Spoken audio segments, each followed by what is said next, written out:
Boom, we are live, ladies and gentlemen.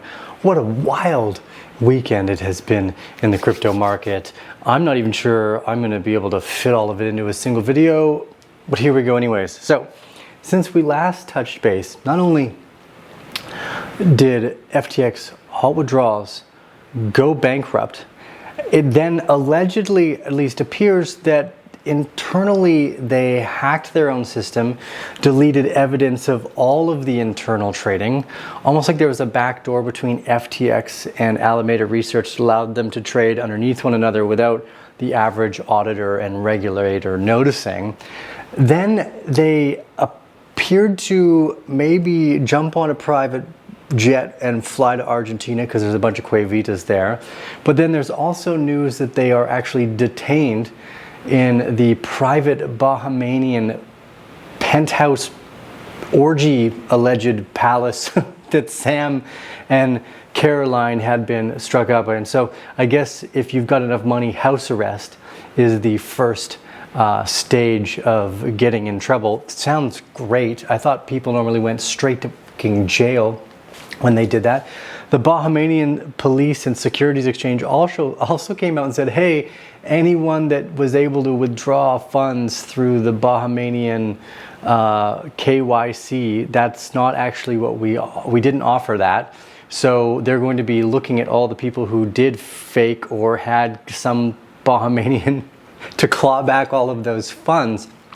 So it's been a wild and ridiculous ride. And then after all that, after days of silence from Sam, after stealing billions of dollars from investors and clients, Sam comes online last night and just posts a tweet that says, what? And then H, that's it. That's all he posted. So for those of you that were not around in the 2017 or the 2013 bear market, this is by far the most illustrious and dramatic bear market sequence of events that I have ever seen. It has been wildly entertaining and also very disheartening for anyone that lost funds on FTX. Now, again, I'll be the first to say I was fucking wrong. So let's go over that. Let's go over why I was wrong. I liked FTX as an exchange. It was a great exchange, had a much better GUI and trading area. It was clearly aimed at people who were better traders, maybe to help their Ponzi scheme. I'm not sure. But it was a better front-end design than Binance. It was way easier to use, especially with their sub-accounts if you wanted to do isolated trading effectively. It was a great exchange. They had a great, what I deemed at the time to be a great product for a centralized exchange. Now, anyone who knows me or knows this market cycle or knows why I love Bitcoin, it is because this technology allows you to self-custody assets, Tio. It allows you to hold your own tokens and money. One of the problems that we saw with the Cypriot banking collapse, with the Greece bank collapse, is that the banks would just take your money. Same thing happened in China recently. If you had funds in a particular bank, they just go, hey, that's now part of a new investment vehicle and you can't have any of your money back. And this idea that as banks fail, they just take everybody's money is something we've warned against people about for years. And one of the weirdest things here for me is I built a little bubble around Sam and FTX. Probably I know a few people that worked in communications, directorate, the corporate social responsibility, and I really like them. They're good people. They had no idea what was going on.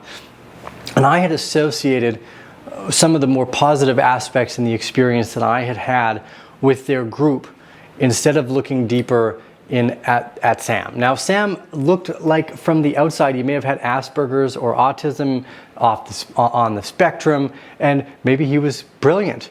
But it turns out, allegedly, it's more likely that he was really fucking high on amphetamines and Adderall, which is where that appearance came from. Now, they end up in very different results. People on the spectrum are usually quite kind, compassionate, and though they may end up victim to their own inability to see outside of what they're capable of, which is what I was assuming was happening with Sam.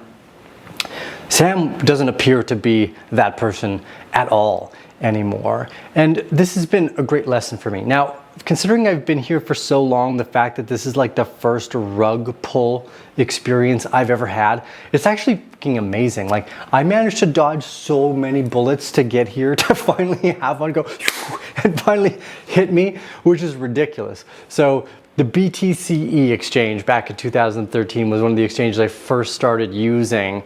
I got my funds out of there before because I was like, oh yeah, I want all my stuff on a ledger. Same thing happened with Quadriga. There are a number of exchanges that went insolvent over the years where I was always putting my funds back onto the ledger. This is the first time I had left any sizable amount on an exchange because I liked their trading platform and I was getting ready to do more trading.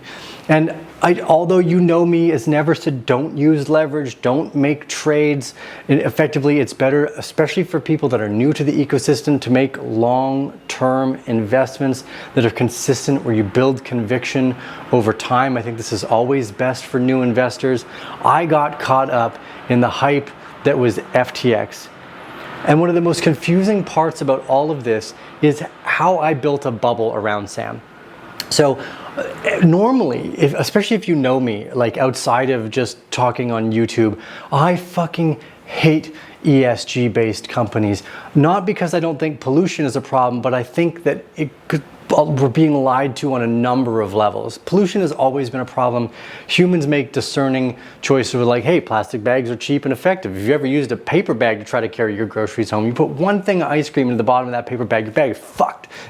All this shit's gonna fall out right to the bottom. So we as humans make choices that are not always productive. So not that I'm against ESG. I'm against ESG, but I'm not against, hey, being better at pollution. Just let's clear that up. I also hate when companies go political. And I don't know how many tweets I've put out, like, if I could instant ban anybody who's got a flag in their name with he or her pronouns in their shit. Like, I don't like any of that political crap. And I had built this bubble around Sam, assuming that Sam was on this spectrum and that he had ended up in an echo chamber. And that's very difficult. If you know, look, I've made friends with all sorts of people throughout the years. And if you have friends that are on that spectrum, they're usually very kind, compassionate, extraordinarily intelligent, and weird fucking people.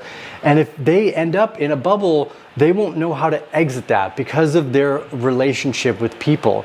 Now, this is where the story starts to get super weird.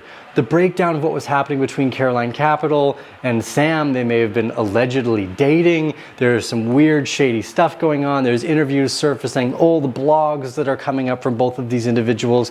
And those red flags I had overlooked. Normally, again, fucking Ukraine flag, God, I don't like that stuff. I don't like when companies get political. Focus on your product. I don't like when companies make donations. And I let all of this just go right over my head. So I'm sorry. FTX is one of the products that I liked. I liked their trading desk. It's probably, I still think it's better than Binance. But this brings us to a very important part. For those of you that are new to this ecosystem, and a lesson I've tried to share with everybody, is one of the most valuable aspects of this is that it is not centrally controlled by anyone. And if you end up on a centralized exchange, you risk losing all of it. So it's very likely, allegedly, that Huobi or Gate or any number of these companies could be insolvent at any time. And I was using FTX as a place to include and withdraw funds because they had also a fantastic SWIFT system where you could go into and out of a bank account in like fucking 2 hours, 4 hours, you could be back to a bank account. It was great. I thought they had a great product. And I had kind of maybe assumed that we were over seeing some of these big exchanges go under. Now, nobody's perfect. Everybody makes mistakes. You can find a mistake of literally everybody in every single industry. But I feel as long as you own up to that and understand that this is one of the greatest opportunities in the crypto sector is when people get this scared. They're like, oh, there's no future. It's going to take years for this to recover. This is like these are the best times to be accumulating. This is where the big boys usually start to double down. Somewhere here, we could see, again, lower to $10,000 to $12,000 Bitcoin. But in general, this is the perfect example of why this technology can be so powerful, is because you don't need to rely on anybody to hold it for you. I just happened to make that mistake. So, well, first off, own the mistake. Let's go over the problem so it doesn't happen again. Next time, if I see your company repping flags, ESG, or pronouns that don't say LLC, I'm done with you instantly. I don't care. Now you can do, I think you should do charitable things. Obviously I like charitable companies like Cotopaxi. I'm a big fan of companies that build their mission off doing good in the world with their community effectively. Maybe good isn't the right word, but trying to not break everything at the very least is like a good motive. Anyways, we'll leave it at that. This is a great time to get close with community, strengthen your ties, and build. So we are going to be doing the Arcane Bear Den retreat. Lots of time going inwards. Every room is going to come with psychedelic chocolates on the bedside table each day. So those links will be down below. Come join us in Costa Rica for a nice week-long adventure inwards into self. We'll have lots of meditation, beautiful women teaching yoga. We'll have some late night ecstatic dances, all the fun things that are normally you'd find at a festival of some kind. So join us. Links are down below. If you've got any questions, send us a message at info@arcanebear.com. We'll be able to help you navigate any of the things you need figuring out. It was T with the Arcane Bear. We'll see you guys again in the next episode.